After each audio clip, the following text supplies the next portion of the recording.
Everybody, good afternoon. Welcome to today's session. Thank you very much for joining. We'll just hold off for another 30 seconds or so. We are expecting a few more, but then we will make a start.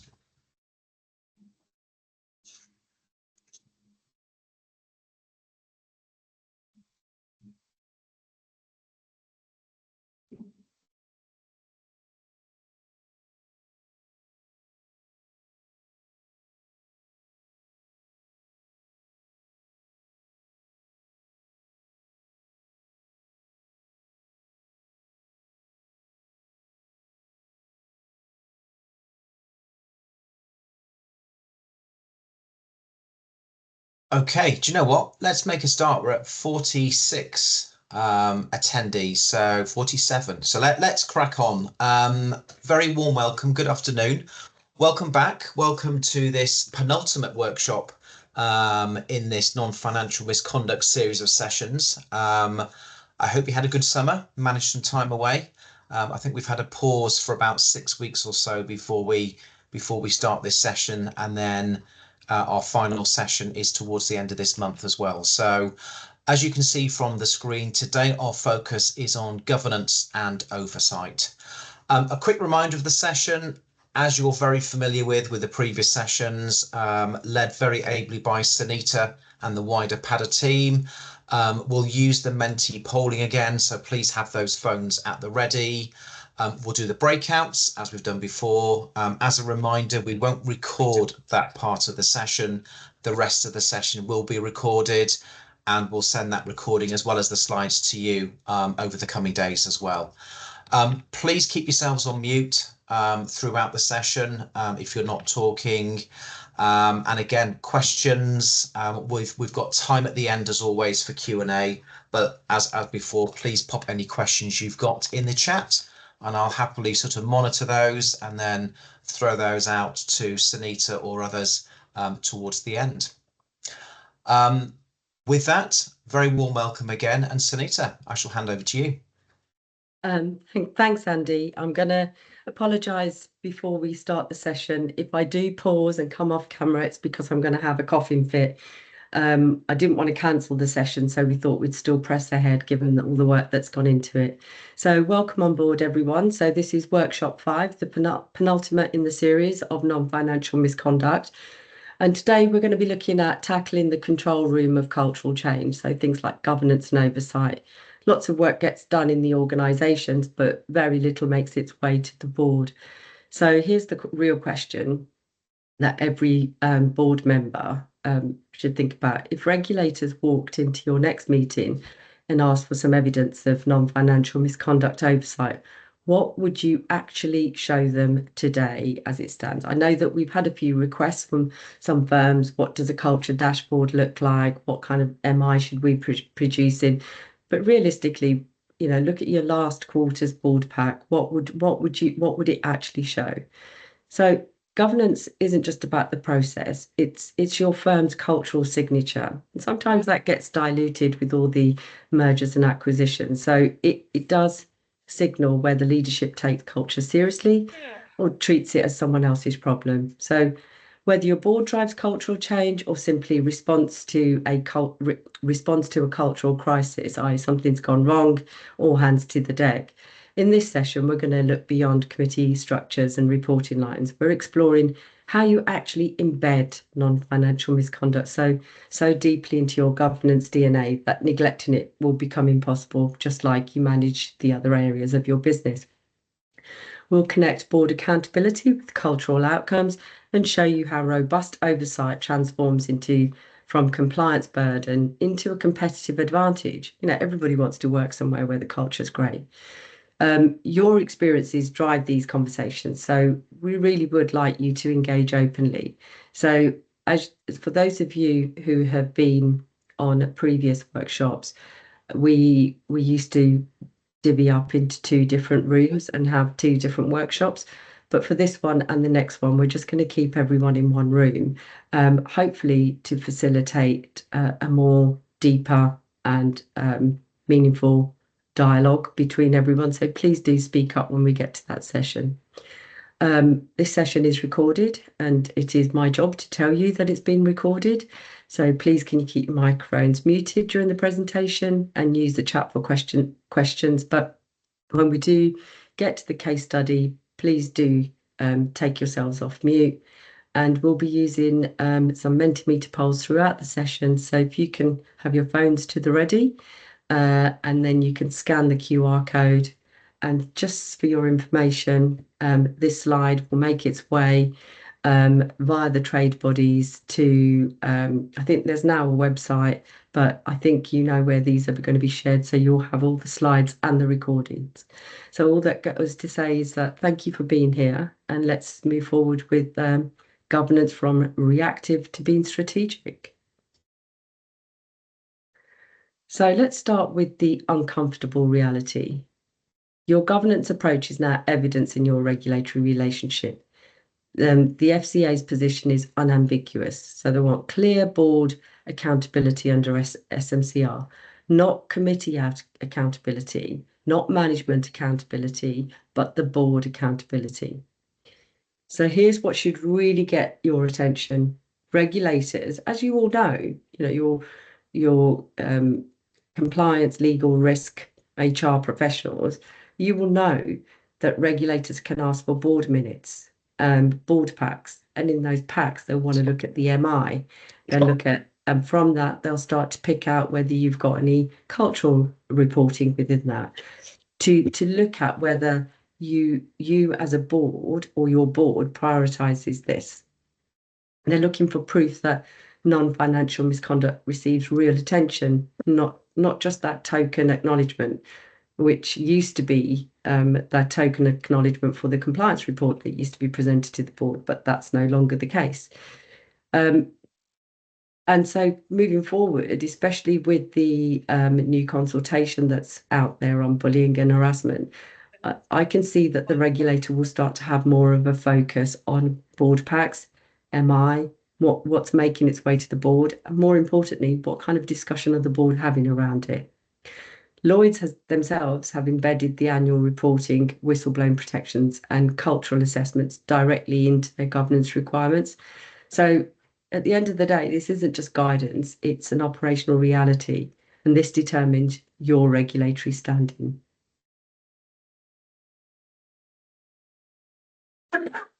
Here's what keeps compliance leaders awake at night. You always hear that, don't you? What 3 things keep you awake at night? But this is what keeps the compliance leaders awake at night. The FCA has shown us repeatedly that enforcement cases often stem not from the original misconduct itself, but more how the organisation reacted to it, how they investigated it, or didn't, as the case may be. So your governance process isn't just an internal process anymore. It's evidence of what you are like as an organisation. It's your organisational character. It's your organisational culture that people can see from your external stakeholders can see. So when governance fails, consequences cascade and they compound. So mishandled cases don't just affect the individuals involved, they create internal disengagement. We've spoken about this a lot. Like if someone's reporting something and they see the process isn't working, they're not going to trust the process. So that creates internal disengagement. It also then starts to point the regulatory scrutiny at you as a firm. And what does that do? That starts to feed into reputational damage that then spreads far beyond the original issue and how you, or the incident, and how you could have or did deal with it. So the organisations that avoid these consequences aren't lucky. They have governance systems that identify and address cultural risks before they explode into regulatory cases. So like with anything, we do it with risk management, we do it with compliance breaches. Prevention through effective governance and controls is going to cost significantly less than remediation after a governance failure. So here's what separates this session from typical governance training. So these outcomes here represent immediate capabilities you could use them next week. It's not just theoretical knowledge, something that you can dust off and file away. You'll learn to embed non-financial misconduct into your board discussions proactively rather than reactively. You'll build some oversight systems that prevent cultural crisis rather than just document them afterwards. Most importantly, you will master MI systems that actually inform strategic decisions while demonstrating accountability to internal and external stakeholders. So think of this as your governance insurance policy, frameworks you hope prove unnecessary but will be invaluable when cultural challenges emerge. So today we'll transform governance from compliance burden into a competitive advantage. So if you can get your phones to the ready, scan your QR code. This is the first Mentimeter question. So how confident are you that your board is effectively overseeing non-financial misconduct today? So the scale, as you'll see, runs from very confident to not at all confident. And so be honest, because there isn't a right answer. It's about us looking at a snapshot across our market and how we're currently positioned.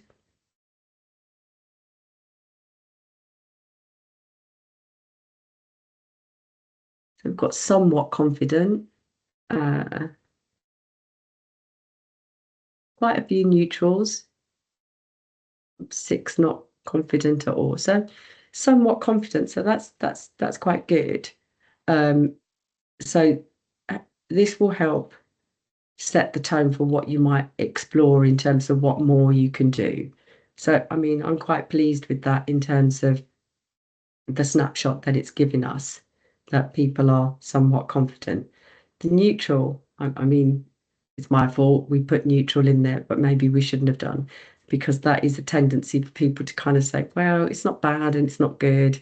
It's the easy option, really. But somewhat confident.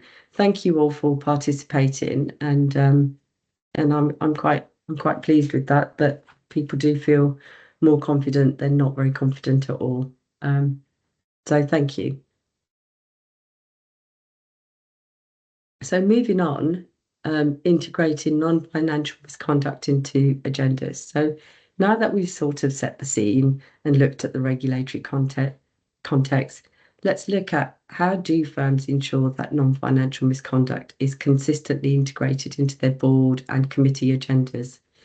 So in this section, we'll explore what it looks like to make non-financial misconduct a true strategic priority, look at where it sits within the existing governance structures, what agenda items can include, and how boards can align with senior management to ensure a consistency across your firm.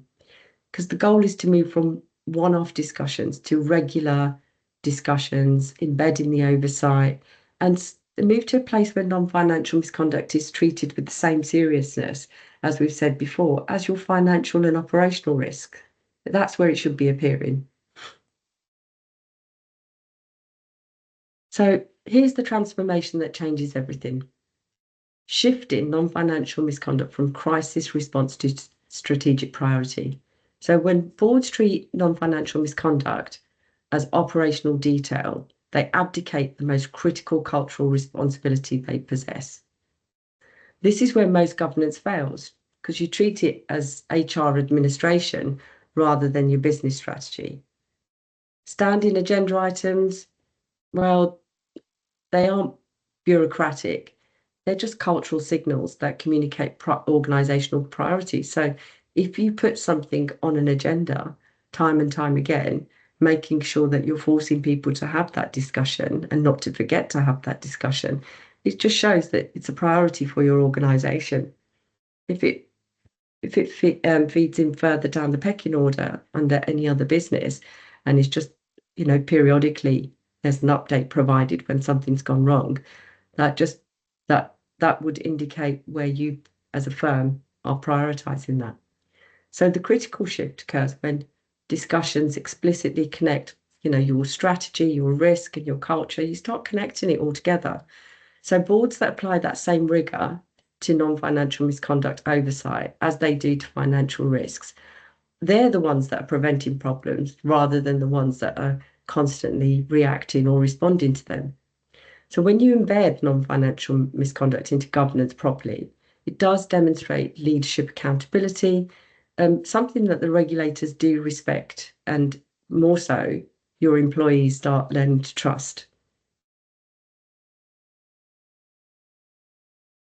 So the structure, it does determine a success because the most effective boards choose one of two approaches: dedicated committees or strategic embedding within existing structures.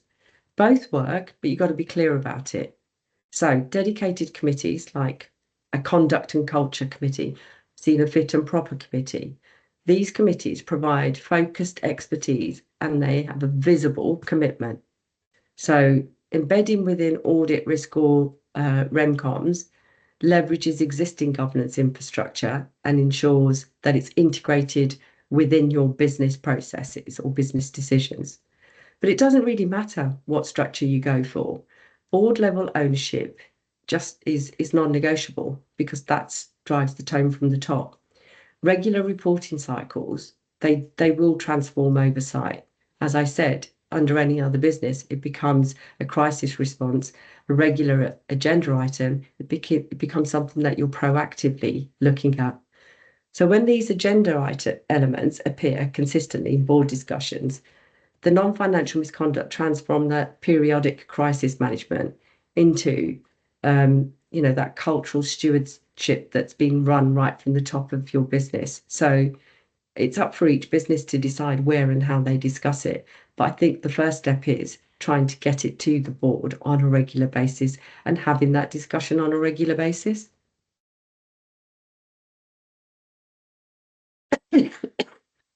So leadership alignment, this determines whether governance creates cultural change or does it create confusion?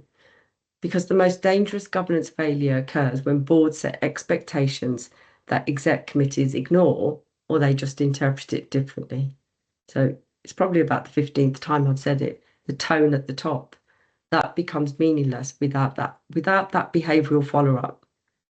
We can all tick the box, talk the talk, but walk the walk, because employees observe those leadership actions, not the presentations, not what you're saying. It's what substance is that being followed up with. So when board messaging conflicts with what the executive's behaviours, credibility starts to just evaporate bit by bit.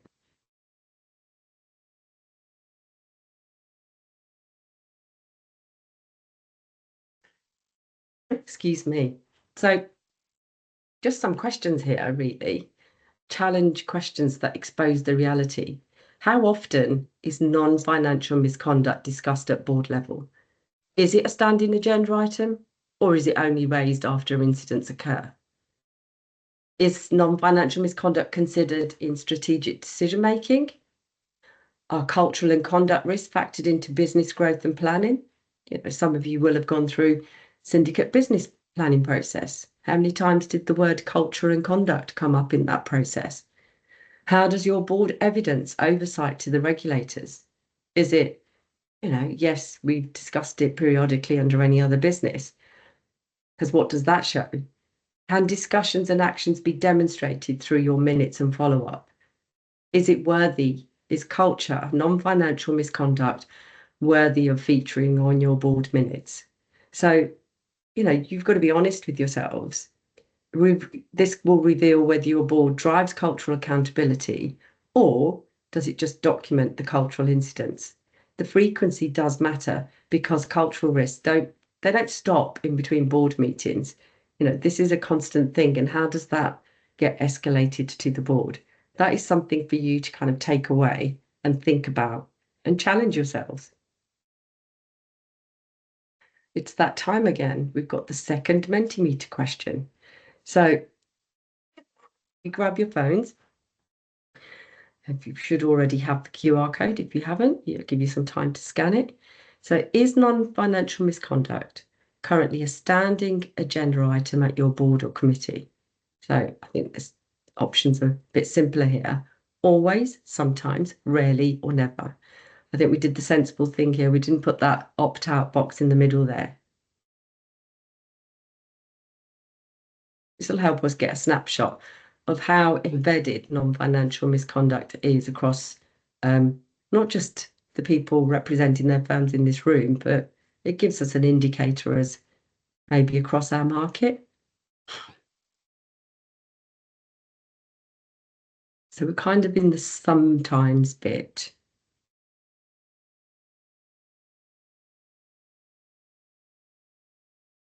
Which would indicate, if it's a sometimes, that maybe there's still some work to do there. Because you might want to move from that sometimes you might want to move to that always. Not that this is a bit like your the recent attestations for the principles for doing business at Lloyd's, but moving up a level. This is like, to kind of show and demonstrate that you are taking it seriously and it is a priority at your top table at your firm. So it's what work can you do? What can you take away? Not just from today's session, but there's broader discussions in the regulator. What can you take away to move yourselves from that sometimes bucket to the always? And also for those firms that are in the rarely or never, there's a lot more work to do there to move yourselves up into even sometimes or always. Thank you all for participating in that. So theory becomes practice through systematic implementation. This is just a very simple template. It shows non-financial misconduct integration across 4 core board functions. So rather than just an isolated discussion, so you've got policy and culture updates. This ensures frameworks remain current and enforceable. And you've got incident and trend reviews. That's going to help you identify any patterns that inform your strategic decisions. Then you've got the cultural risk dashboard transforms MI from compliance documents into something that you can use for decision making. But the exclusion creates predictable consequences. Governance blind spots blind spots allow misconduct to develop. So rather than keeping your eye on the ball, you've got these pockets of blind spots where things could be happening and you're never going to become aware of them until they crystallize. And as we know, the most expensive consequence is that accountability erosion, and it just starts to disappear. And when employees perceive leadership disengaged from the culture, the more, soft market, what's everybody worried about? Is it culture? Is it how we're going to bring in more business? It's going to weigh that up. Should they have an equal standing? Is it if we have a good culture, we're going to help drive that bottom line anyway? So it's about looking at all of those things and how non-financial misconduct or culture and how that MI is used to inform and make decisions. Another question. So if I can ask you to rescan or scan this code and have a little reflection around board agendas and committee integration. How well is non-financial misconduct currently embedded into your board or committee agendas? So there's lots of different options there, different levels of maturity, I suspect. So it could be from fully embedded and systematic to not embedded at all. So just be honest about where you are. We won't know who you are, but it'll be really good to know realistically where everybody is. This is sort of in line with the earlier question around the discussion. So it's partially embedded. So you have those occasional discussions, but not necessarily a regular agenda item. There's a couple there that are fully embedded, and that's really good.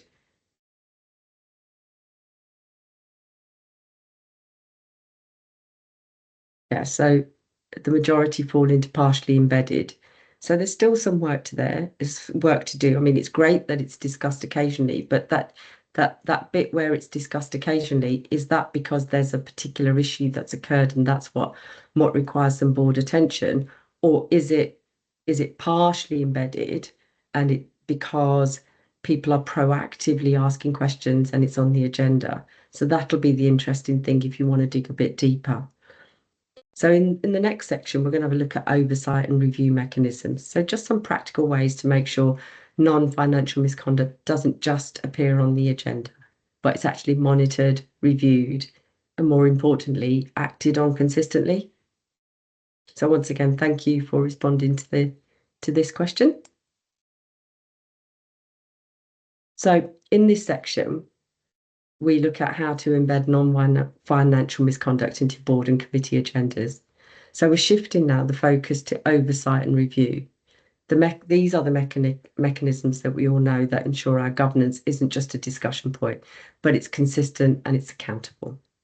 We'll explore what effective oversight looks like in practice, from clear roles and responsibilities. Yes, we've got the SMCR to thank for that, but do people really keep those roles and responsibilities up to date? To establishing regular review processes, and maybe occasionally leveraging some external assurance. So we'll also consider how transparency in reporting builds both trust internally and with regulators. So it's about moving from intention to action.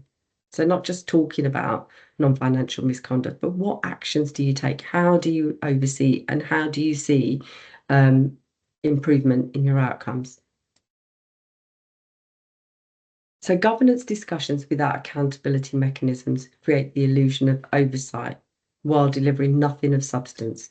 So transformation from discussion to accountability requires systematic review processes.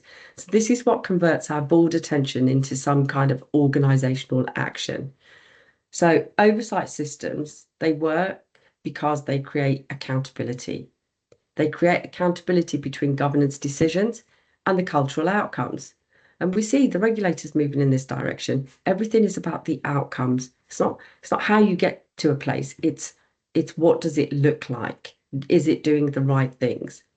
And trust will then start to build with your employees, who will observe this regular monitoring, people taking it seriously, demonstrates some genuine commitment to the values of your organization. And that's another one. How many times do you see values on posters on a wall within an organization? But can you ask yourselves how many people actually could recite those? So it's going deeper. It's a bit more. It's showing your actions and how you oversee that. But it's also worth briefly noting here that the forthcoming Employment Rights Bill, I think it's October 26th, that's going to expand the employer's liability to make sure that they cover harassment, not only internally, but also from your third parties. So how's that going to change things? And when we talk about third parties, we're not just talking about someone who provides you with services. It's going to be things like your clients or your brokers or your suppliers. And you think about how our insurance market operates. So you've now got this employment rights bill, then you've got the consultation paper that's currently out there from the FCA on bullying and harassment. So together we're starting to build a picture on that, where that accountability actually starts sitting. And all fingers are pointing to the board of an organisation. So that's why having it as a regular agenda item is vital, because the FCA's comments on bullying following the Section 165 results. So the 165 was the thematic review that they published last year. Showed the different dynamics in our insurance market.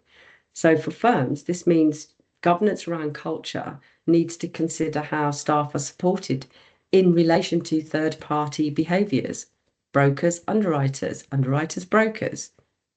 I'll leave the rest to you guys in terms of how that market actually used to operate, or have we still got silos of how it used to operate. I think LIBA will be providing some fuller sessions on this next year. So it's just an important reminder that oversight systems must adapt to reflect all these wider protections.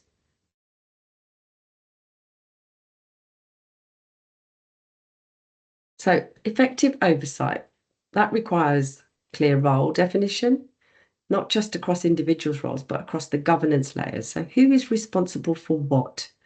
How do things get escalated? It doesn't matter if it's a crisis or whether it's a competing priority, but what ends up where? Because ultimately it's the board directors who are accountable and will end up having more of that accountability going forward. And guess what? As the regulator has said on numerous occasions, you cannot delegate your accountability. So exec committees, they can translate strategic direction into what that means operationally. Second line functions can provide the independent challenge that stops, groupthink and identifies emerging risks. Regular policy reviews can ensure frameworks remain current and they're kept up to date. And you're monitoring those incidents.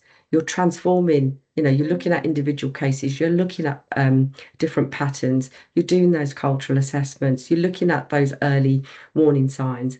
So put all of these things together, this becomes an oversight operating system that works regardless of your leadership changes or your organizational pressure. So you start looking at how the jigsaw puzzle within your organization is going to come together to provide the board, regardless of who the individuals are, but it's the board with the assurance they need.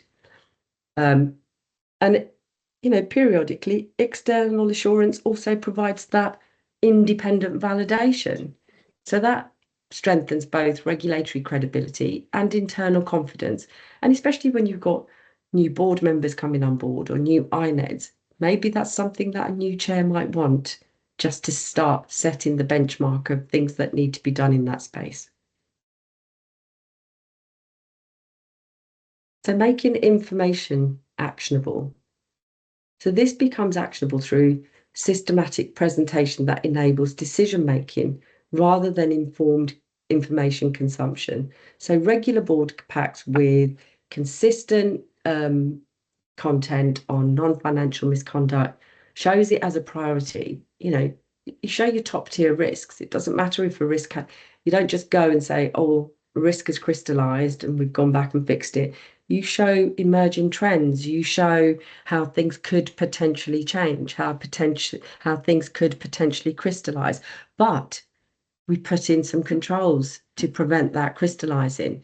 So it's making sure you've got that level of information to make those informed decisions. Clear reporting lines with defined escalation, ensuring that the right issues go to the right levels at the right times.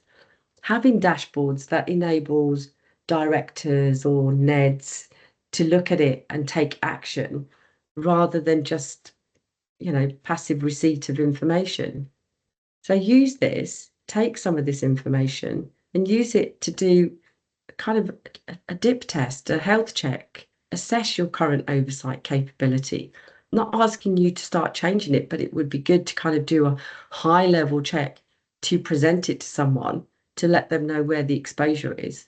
Because if it was any other area, they'd want to know where that exposure was. And get your phones to the ready again. What's the biggest barrier to effective oversight in your organisation? So there are 5 options to choose from.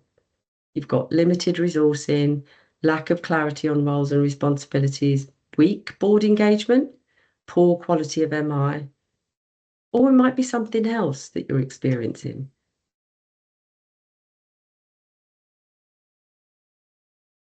So at the moment, lack of clarity on roles and responsibility.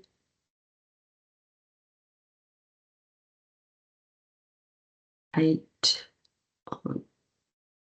Poor quality of MI, that doesn't surprise me, given the request that we've had from a number of firms who are now actually proactively putting together a culture dashboard. It's a starting point and it will evolve to suit the needs of each respective firm, but at least there's some data that's going and showing a picture.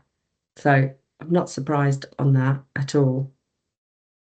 But it is an area that you should write down and look at how you're going to start filling some of those gaps. There's few people have got weak board engagement. How do you start getting the board engaged? not just when it's a crisis, but seeing this as just as important as a financial risk and an operational risk. That's hard, but it's doable. Thank you all for your participation there. Moving on. So in the last section, we looked at structures and processes that support effective oversight. Now let's look at the fuel that makes those processes work, and that is things like MI. So that's really the bridge between governance and culture, isn't it? Because when you have good MI and you use it well, um, enables boards to see not just what has happened, but things that are coming up. It gives them the ability to take early action, set some priorities, put some measures in place, monitor that. So let's have a look at the types of MI that matter for non-financial misconduct and how to link data with cultural and risk assessments.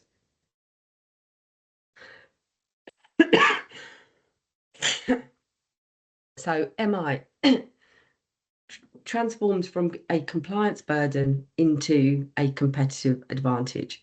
How many times have you seen people just putting information together? They don't know why they're putting it together, but the man before them did it and the woman before them did it, and they just pull this information together and it goes into a pack. And it even goes up to the board and people just like that passiveness of looked at it, off you go. And that lack of challenge on whatever you're producing. So even with MI, it works when you create something that's visual, create something that links to accountability, something that's going to help you start driving behavioral change. Don't just put some MI together or a dashboard and think, tick the box, we're done. Look at how it evolves. Look at what other things you can put in there, and look at MI to give your board. It's almost like giving them a novel, but on one page, tells the whole story. So what can they look at? What are the key indicators? Where should you be pointing them into what direction? Well, that's quite easy, isn't it? Anything that we want someone to look at very quickly, and we've all seen it, you produce a board report, you want someone to look at it and give it their attention, you put it in flashing red, and then all eyes go to that flashing red. They don't care about the green. They want to know why that thing over there is red. So it really does work when you start putting together these cultural metrics, but do it consistently and looking at what kind of your cultural outcomes that leads to, how that's then improving your firm.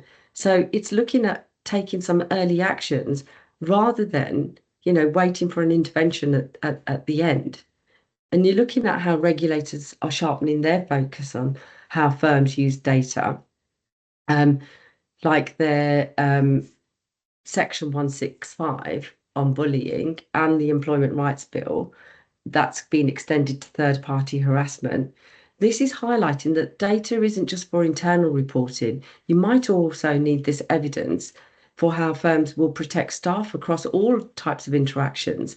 So, really starting to think about and pull together these MI dashboards is going to be a necessity. I mean, even today, it's not a nice to have, it is a necessity, but people don't think it is. But there's going to come a point where you're going to need these data points to defend a position. So when you combine all of this stuff into a dashboard, they start to inform your strategy. They help to guide interventions. They show regulators and employees that culture is being actively managed and it's just not left to chance. So making the MI work for everyone. So from metrics to meaningful actions. So as I said before, it's got to be the whole story. So you got some MI, you got some numbers, and that becomes your cultural intelligence. But it's how you interpret them, how are you connecting that to your behaviors, your values, your organization's overall health. So it's not just about measuring something, it's about understanding what those measurements actually reveal about your cultural reality, your cultural health. So identifying some of these hotspots early helps to target that risks, so helps to stop it spreading. So looking at some form of trend analysis. On the other hand, it tells us about a trajectory rather than isolated moments. So this means we can respond to things more strategically rather than just being reactive all the time. And then using using it to make decisions, turning this data into actions, because you have these numbers, and they're telling you a story. You've got something flashing red. Your board's going to turn around and say, right, when you come back next quarter, I want to know what you've done about that. And I want to see if it's improved or if it hasn't. And if it hasn't, I want to know why. So then you start to, it's translating into action. So that is something that you really need to think about, is joining all of those dots. So information just depends on presentation that enables rather than overwhelms decision making. So not too much data, I've seen that as well. Reams and reams of information that don't actually tell a story. So what you want is a meaningful dashboard, something visual that makes you look at it, makes you interpret it really quickly, and rather than thinking too deeply about what it is, you've got to be able to look at something. Think about your car dashboard. If there's a light that comes on your car dashboard, you're not left there having to think about what it actually means. Sometimes you are, because they get the pictures wrong, but you pick out your manual, you've got to look through it. No, you look at the dashboard and immediately know what action you need to take. So keep it simple. Keep your culture dashboards that simple that it's giving you meaningful information that you can interpret into action, but it's going to tell you what you need to do almost immediately. So that's where you want to get to. And that then takes you to your goal, because that's going to help you drive better decisions, stronger accountability, and more improved cultural outcomes through your governance systems, because you're using that intelligence effectively, rather than just collecting loads of data, sticking it through a sausage machine, presenting it to someone who's not really interested in it. But if you tell a short, sharp, snappy story that grabs somebody's attention, you'll start to get things moving. So So key metrics, having a look at a mock-up dashboard, this is just one idea. There's lots of them. So put it into something visual, something that can be used for decision making. So this kind of visual hierarchy becomes critical, because when presenting cultural intelligence to people who don't really have much time, as I said, short and snappy, those traffic light indicators work a dream, because if it's flashing red, they're going to look at it. So whilst you look at different trend charts and then you look at how things are improving, if something's deteriorating and it starts flashing red, you've got someone's attention straight away. So you can put some insights into a summary box. What does that mean? What's the story you're telling? What does it mean for your organization? Is it isolated? Is it systemic? Are you doing something about it? What actions are you taking? So remember that dashboard effectiveness does depend on the consistency across your reporting cycle. So you don't just want to have something that, once a year or once every 2 years. Yes, a tick, nothing to see here, everything's fine. No, you've got to be able to keep that consistency of those reporting cycles. So directors start to see a certain format, they know what they're looking for, they start to look for patterns. It makes them look at things, identify things faster, and make decisions faster.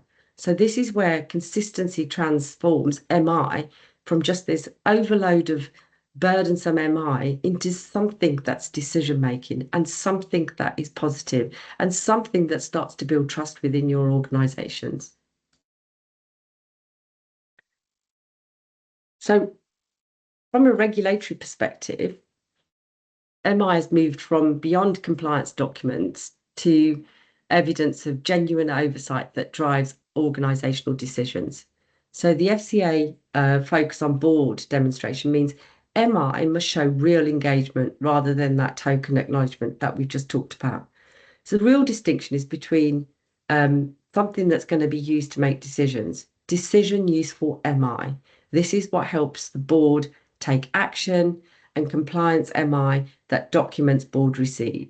So regulators can distinguish between MI that informs strategic decisions and MI that just ticks the box for reporting requirement.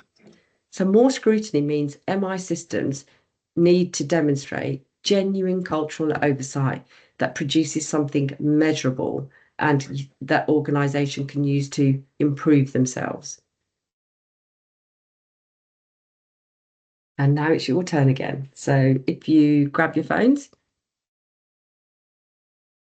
and this is the next question. How well does your current MI support board decision making on non-financial misconduct?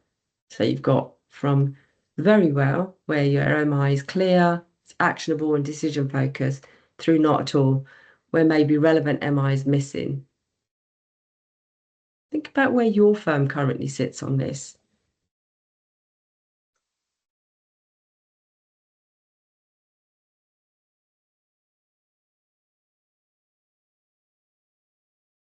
It looks like there's still work to do in this space. Looks like got some useful MI, but it's inconsistent. So not really, so it could be data heavy, could be missing some stuff, not really telling the full story. Maybe you've got some elements of the makings of a good culture dashboard, but it's how you bring them all together and start to tell the story.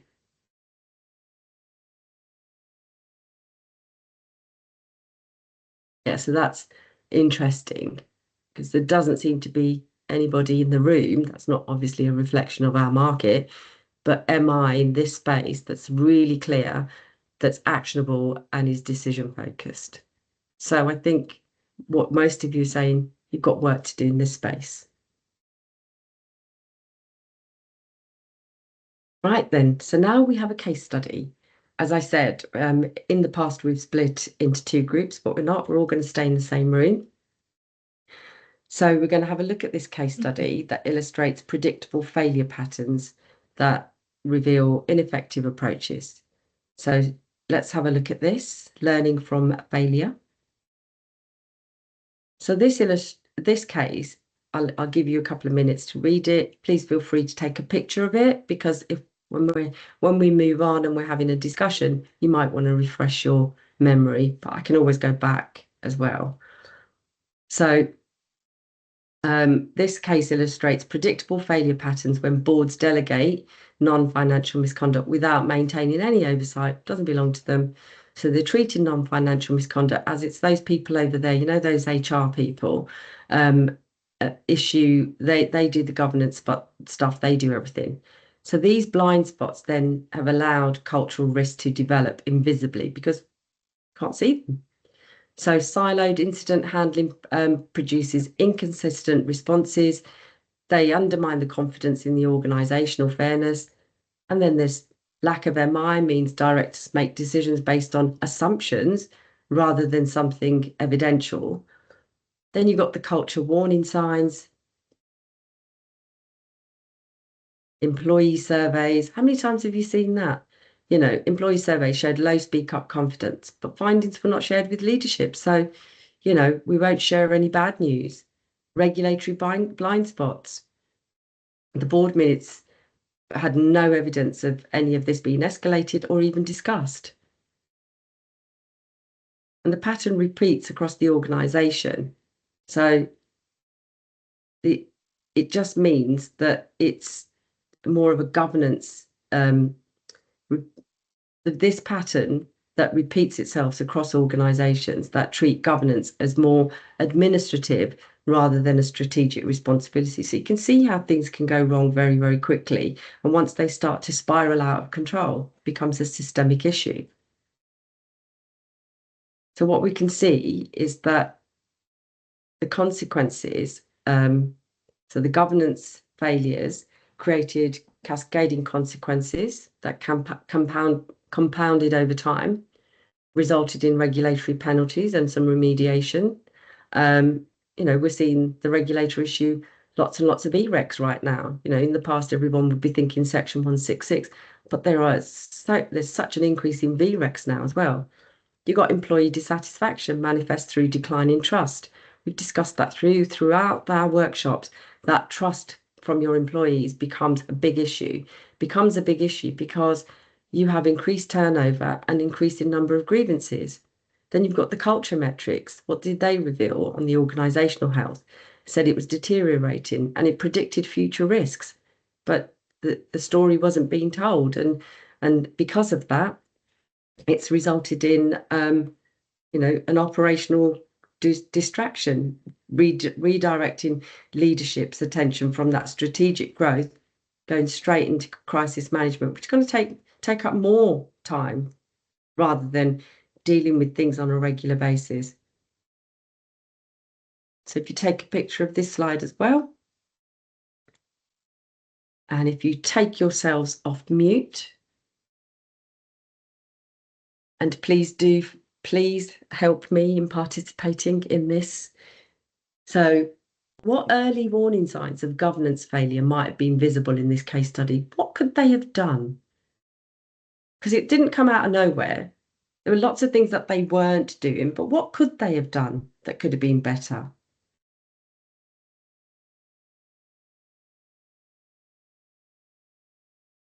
Anyone brave enough to Jackie, please go ahead. I'm just going to dive in here just to encourage others. But I think certainly looking at rate of turnover of staff is an early indicator, I think, of governance failure and the effect that it has. Yeah, I think you're right. It's that staff. Is somebody? Yeah, sorry, just a reminder to keep yourselves on mute, please. Thank you. Keep yourselves on mute if you're not talking to us. Faye, you've got a question. Yes, so it seems as if what the case study says is there's very much this low survey, kind of the cultural indicators from when they're speaking up. So employees are actually giving their views. That doesn't appear to have gone anywhere. It's just sat there. And it mentions that leadership weren't, the information wasn't shared. And obviously that also feeds into the lack of MI as well. So no one's really looking at it. It's going into a bit of a black hole. Yeah, no, that's right. And we hear so many firms. We've dealt with a couple of firms where they've had culture issues. One in particular was like, look, yeah, we've got all our values pasted all over the walls. Tick, tick, tick. We're, nothing to see here. Surveys, everything's great in our surveys. But underneath those surveys, they had all these issues like grievances and whistleblowing made separately, and people did not want them. Want the whistleblowers didn't want their identity to be disclosed because they were scared. So, but the policy said that the whistleblowers would not be disclosed, but that's not the case. So I think it's you've got to get these things right in terms of MI. So start small and start building up a story. If something has gone wrong, you want to be able to escalate it, even if you haven't got an MI dashboard that you feel, well, we haven't got an MI dashboard, so we can't put it in there. How can we report this issue that's just happened to Sunita in this team over here? I'm a bystander, I've seen it, I've witnessed it. How can I report that? There's so many different ways that you can start gathering that MI. Anyone else have a view on that?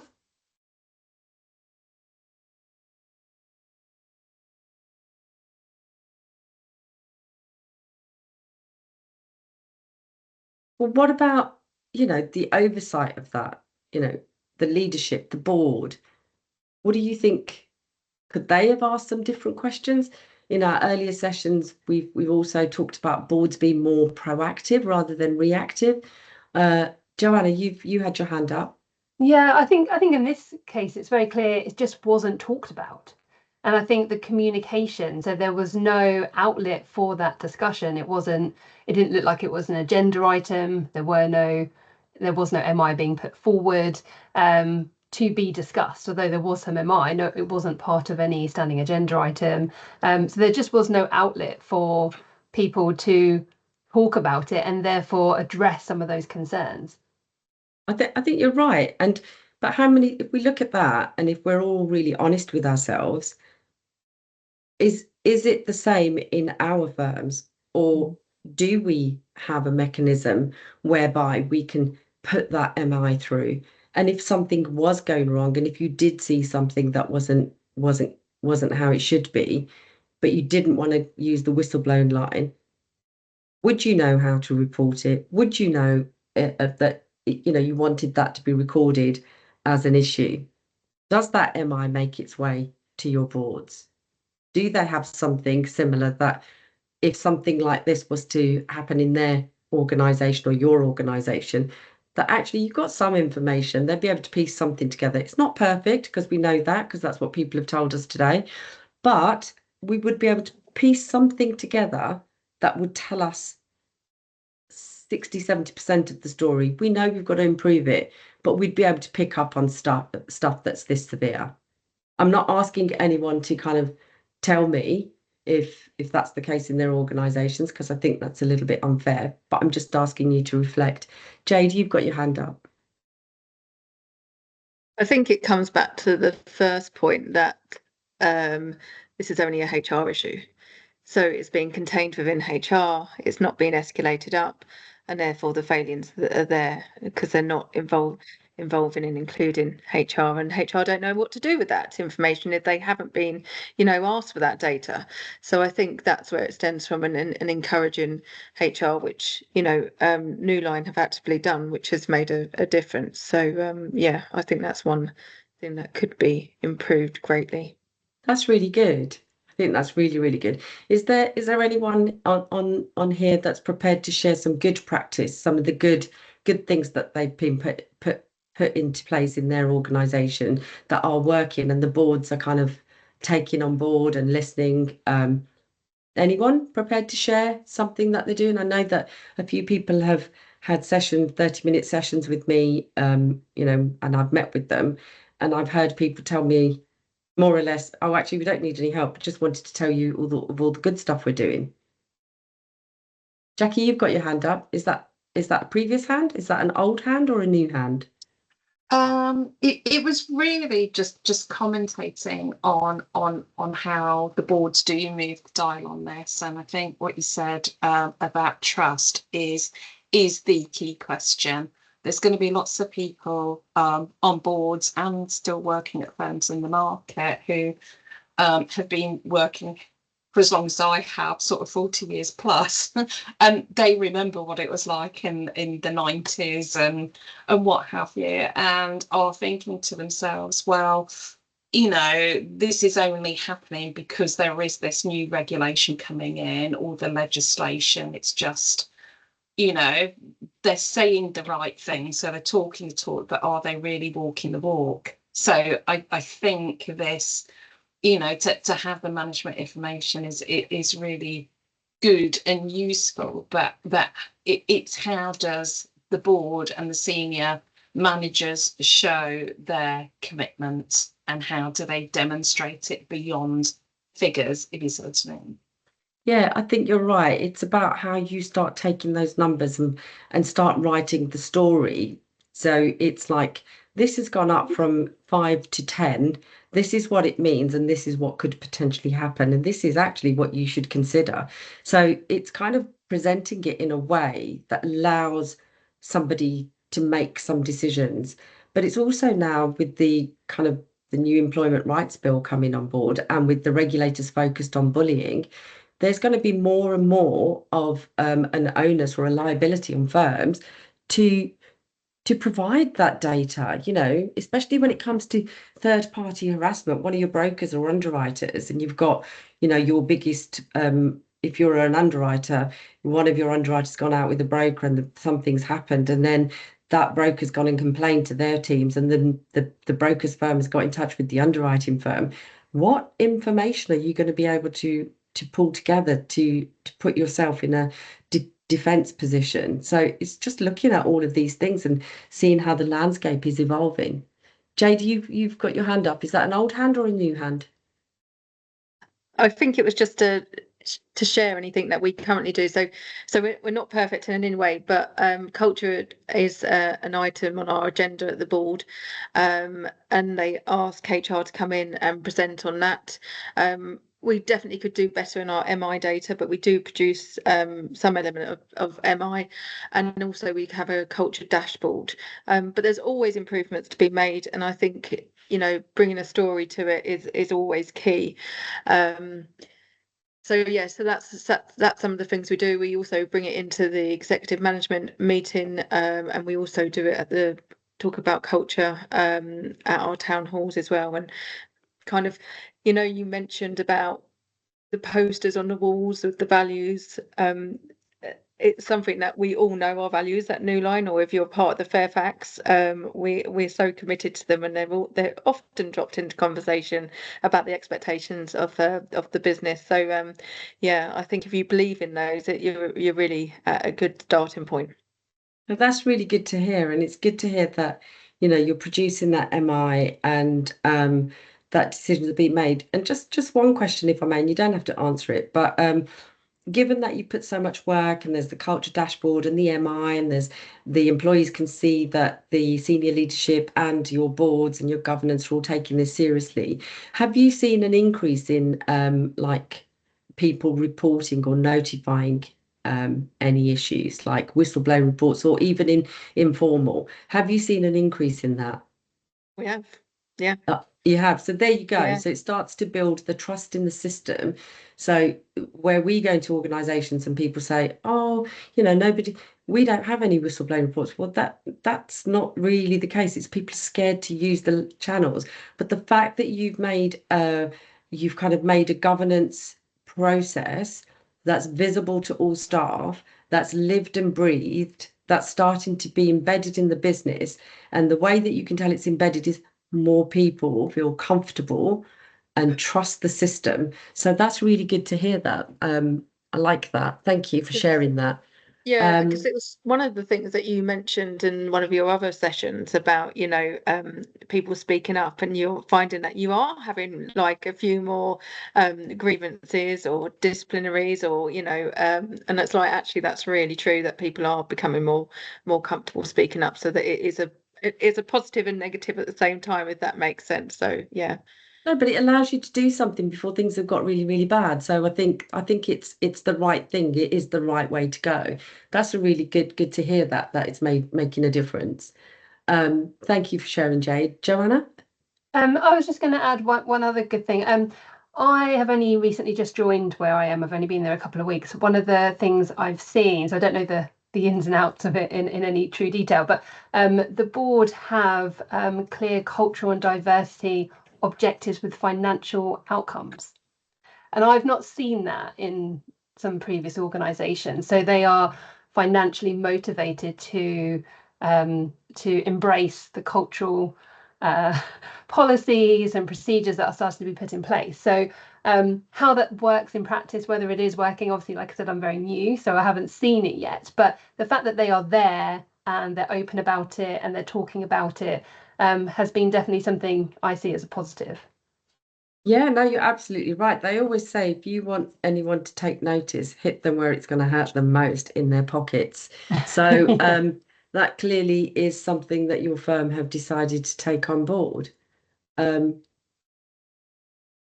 did see Collie's hand go up and down, and Yep, I was just going to mention that similar to the question that you'd also raised, to be honest, Anita. In some of the firms that we've been going into, we're seeing at the board level dedicated committees being set up for governance, basically, so governance, conduct, culture. And I was just interested whether anybody else has done that, and B, whether they have seen the more information coming through, and whether therefore the board are utilising its committees and that information more. But you don't have to answer if you don't want to. It was just a general question whether anybody has seen this improvement. So I think it's possibly already been answered, but if anybody else has anything else to add around the improvements that they've seen about sort of the information going up, and also leadership acting on that information. So some firms we have seen that information has been going up and it's been going into a bit of an ether. So really just a general question from you guys, if anybody wants to share anything.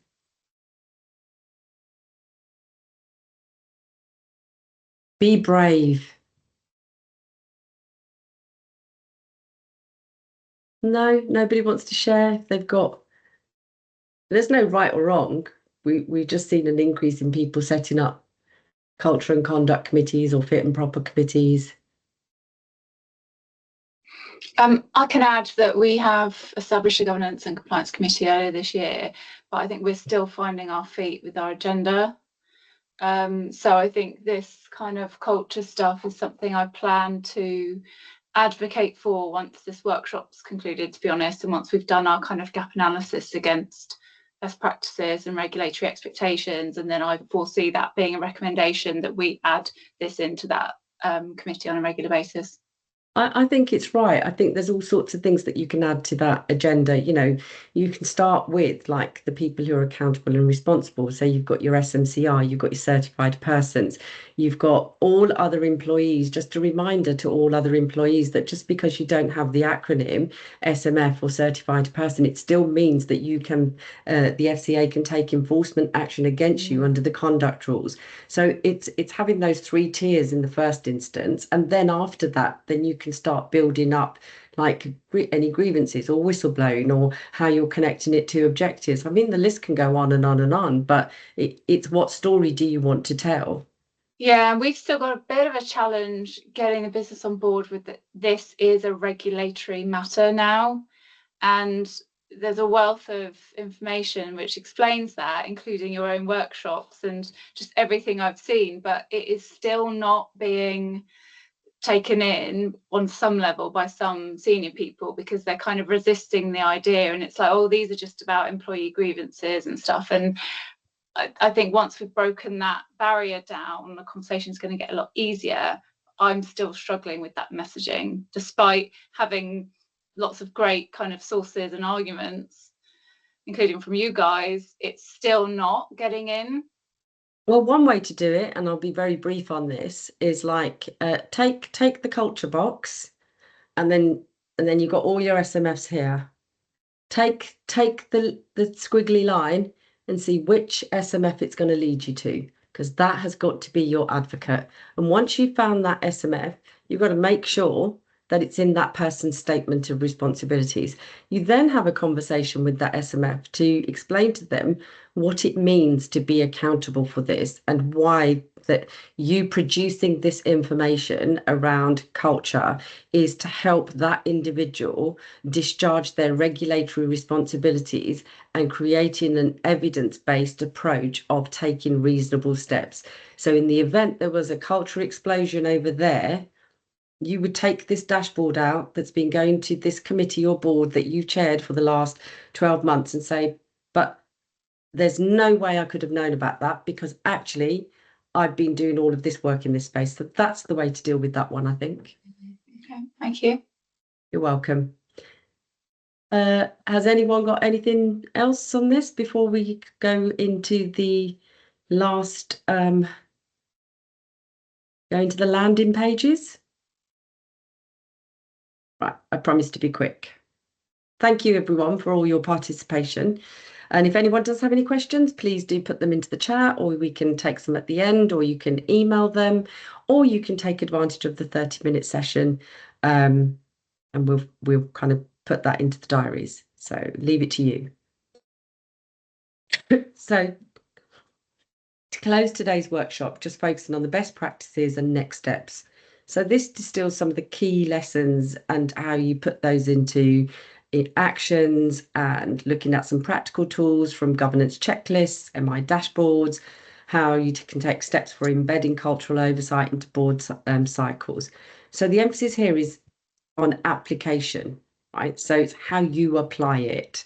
So the regulators are raising the bar, but these aren't practices, are not just for complying with the rules. They're about building more resilient governance structures, about improving the workplace culture, improving our market, and ensuring boards and trusted stewards are there for conduct and culture. So let's have a look.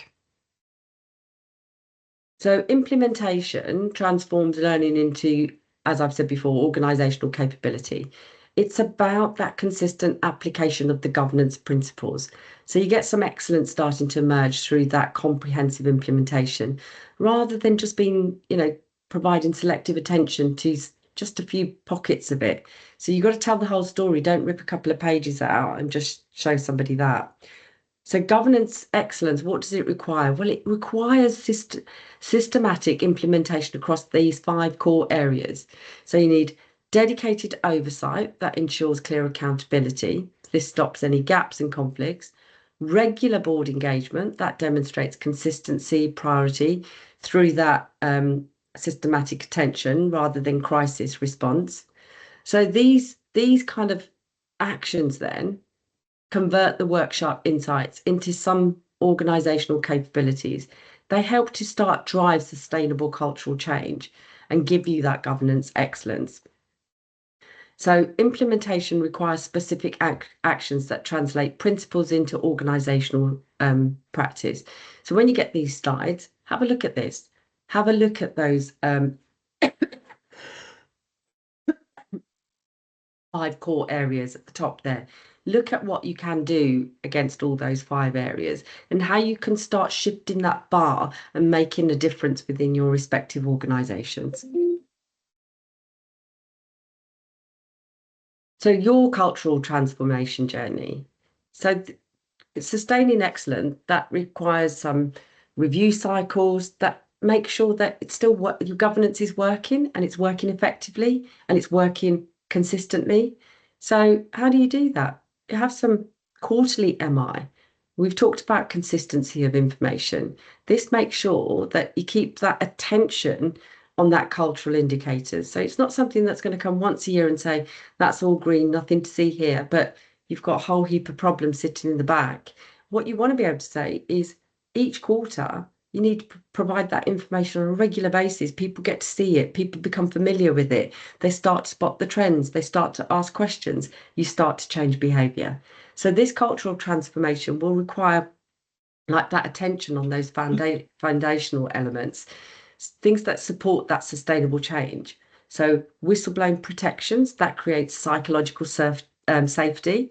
So that enables early identification of cultural risks. A lot of people don't want to report things. They're worried, they don't feel protected. And, data shows that why people are worried. Leadership modelling demonstrates authentic commitment to stated values through consistent behavioural examples. So walk the walk, Mr. Leader. Don't just say things, show people in your actions. And these review cycles then transform your governance from some static compliance activity into something that's really dynamic, and you have some improvement in your systems that adapt to that changing, not just the changing organisational needs, but changing in the way that we're working as well. So keep your finger on the pulse and keep things evolving. So today's session provides frameworks for transforming governance from compliance burden or an HR burden into a competitive advantage. So how you can drive that cultural improvement. We've talked about how strong governance prevents cultural risks while building up that resilience that supports sustainable performance. We've all seen it where it works well and why people want to work in organisations. And board leadership that shape that cultural outcomes through their accountability challenge and their commitment, visible commitment to the stated values, walking them and leading from the top. So your next steps, you need to look at some of the scores that we went through on the Mentimeter. We'll do some analysis. We'll send it out at some point. And, look at, are there little pockets? Where can you make improvements? How can your organisation refine its governance structures? If you've got some MI, how can you start looking to build that story and embed it? And start putting some plans together for that cultural transformation. What do you want to look? What kind of things do you want to do in 2026? Have you got a little roadmap? It doesn't have to be anything that's all singing, all dancing, but make a start. It will start to make a difference. And as I said, I'm happy to take any questions. We have got a bit of time. Please feel free to ask questions, but whilst you're asking the questions, I will just let you know that the next workshop, the last workshop, is on the 25th of September. So I hope many of you, if not all of you, can join it.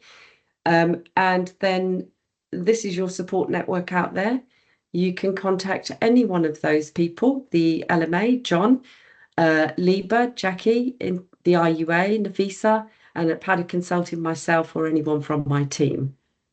As I've said before, we're happy to offer a free 30-minute consultation on not anything, don't come to me for therapy reasons or anything like that, but anything culture, non-financial misconduct related, more than happy for you to kind of have a chat with us. And whilst you're thinking about loads of questions to ask, I'm going to put this up there. Would really love it if you could scan it and provide some feedback, even if that feedback just consists of a thumbs up. It makes us think of all this work that we've put into it has been worth it. So has anybody got any questions? Let's see how many people can do two things at the same time, provide the feedback and ask a question.